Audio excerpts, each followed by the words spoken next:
Աստվածաշնչյան ընթերցանություն ամեն առավոտ Չարլզ Սպերջեն Դեկտեմբերի 5 Խնդրեցեք և կտրվի ձեզ Մատթեոս ավետարան 7:7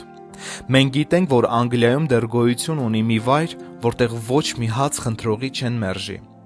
Ով էլ որ լինի, օտարականը բավական է, որ նա թակի Սուրբ Խաչի հիվանդանոցի դուռը և կստանա հաց։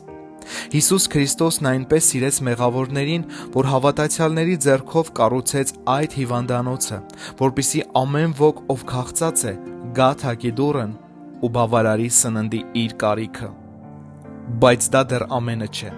Նա այնտեղ կառուցել է նաև բաղնիք, որ մեղքից կեղտոտված ամեն հոգի կարողանա գալ և մաքրվել։ Աստծո աղբյուրի մեջ միշտ ջուր կա։ Այնտեղ եկած ոչ մի մեղավոր չլվացված չի մնացել։ Որդան կարմիրի պես նրա մեղքերն անհետացել են, և նա ձյունից ճերմակ է դարձել։ Բայց ասես դա բավական չէ, հիվանդանոցում կա հանդերձարան, որտեղ մեղավորն իր ցանկության համեմատ կարող է զգեստավորվել ոտքից գլուխ։ Եթե նա ցանկանում է զինվոր դառնալ, նա կստանա ոչ միայն հագուստ, այլև սպառազինություն և վահան և սուր։ Ամենը, ինչ բարիք է հանդիսանում նրա համար, կտրվի նրան։ Կյանքի բոլոր օրերում նա կունենա գումար անձնական կարիքների համար, որից հետո,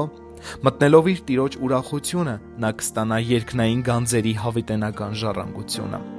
Բավական է թակել ողորմության դուռը այդ ամենը ստանալու համար։ Այդ պատճառով թանկագին հոգի,